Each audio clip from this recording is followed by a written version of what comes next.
तो आज जो है छत्तीसगढ़ का जो ऐतिहासिक दिन है, एससी, एसटी, ओबीसी, ईडब्ल्यूएस के लिए नया आरक्षण का विधेयक को सरकार यहाँ पर लाएगी और नवी अनुसूची में शामिल करने का संकल्प भी यहाँ पर लेगी। ठीक है, तो छत्तीसगढ़ विधानसभा की शुक्रवार को ऐतिहासिक बैठक होने जा रही है। विशेष सत्र के दूसरे दिन मुख्यमंत्री भूपेश बघेल अनुसूचित जाति, जनजाति, अन्य पिछड़ा वर्ग और सामान्य वर्ग के गरीबों के लिए आरक्षण का नया अनुपात तय करने वाला विधेयक पेश करने वाली है।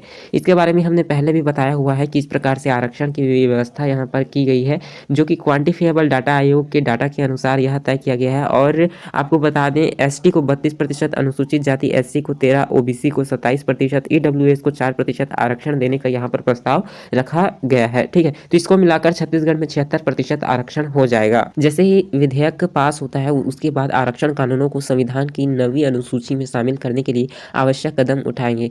तो संविधान की नवी अनुसूची में शामिल विषयों की न्यायिक समीक्षा नहीं की जा सकती, यानी कि सामान्य तौर पर इसे न्यायालय में चुनौती नहीं दी जा सकती। अब यहाँ पर आप देखें, विधेयक पारित होते ही आरक्षण नहीं मिलेगा यहाँ पर बोला गया है, तो क्या रीजंस हैं, चलिए देखते हैं। अगर राज्यपाल इस विधेयक पर तुरंत ही हस्ताक्षर कर दे और अधिसूचना राजपत्र में प्रकाशित हो जाए तो उस दिन से यह लागू हो जाएगा। तो आपको बता दें कि जो राज्यपाल है वह तो इसके समर्थन में है ही, आरक्षण के लिए जो विशेष सत्र है उसके संबंध में जो राज्यपाल है इसके लिए अनुमति तुरंत ही कर देंगे। ठीक है, तो अगर सरकार इस कानून पर अनुच्छेद 31 के तहत राष्ट्रपति की सहमति चाहे तो राज्यपाल के अनुच्छेद 201 के अधीन कार्यवाही के बाद केंद्र द्वारा कानूनी सलाह लेने समेत चरणबद्ध प्रक्रिया पूरा होने तक इंतजार करना होगा। नवी अनुसूची में शामिल करना चाहे तो संविधान संशोधन अधिनियम पारित करने की चरणबद्ध प्रक्रिया पूर्ति के लिए और भी लंबा इंतजार करना होगा। यह प्रक्रिया पूरी होने तक राज्यपाल के द्वारा अनुच्छेद 200 के अधीन विधेयक पर हस्ताक्षर के साथ ही अधिनियमों की वैधता को हाईकोर्ट में कोई भी चुनौती दे सकता है। ऐसे में इस कानून को लागू करने पर स्टे भी मिल सकता है। अब यहाँ पर आगे देखें, और भी कई अड़चने हैं, जैसे संवैधानिक मामलों के जो विशेषज्ञ हैं बीके मनीष, उनका कहना है कि सरकार जो विधेयक ला रही है वह उसका अधिकार है, लेकिन उसके साथ कई कानूनी अड़चने भी हैं जो इसे कानूनी लड़ाई में फंसा सकती है। सबसे पहली बात, यह अधिनियमों में सिर्फ जनसंख्या के आधार पर आरक्षण का प्रावधान किया गया है। 1992 में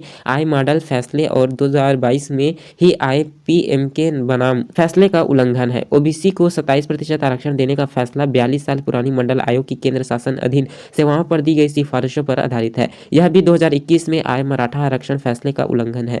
कुल आरक्षण का 50% की सीमा से बहुत अधिक होना भी एक बड़ी पेचीदगी है।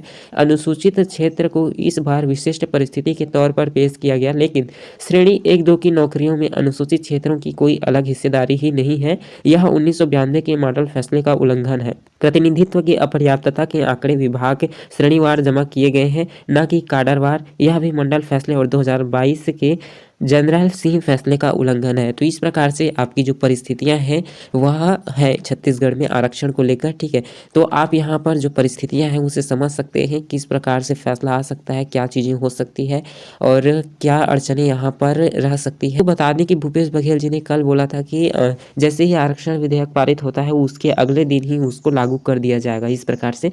तो यह एक पॉजिटिव पॉइंट के रूप में देखा जा सकता है। ठीक है, इस प्रकार से दोस्तों आपका पूरा अपडेट था। मिलते हैं एक नए वीडियो में इसी तरह के महत्वपूर्ण अपडेट के साथ, तब तक के लिए जय हिंद।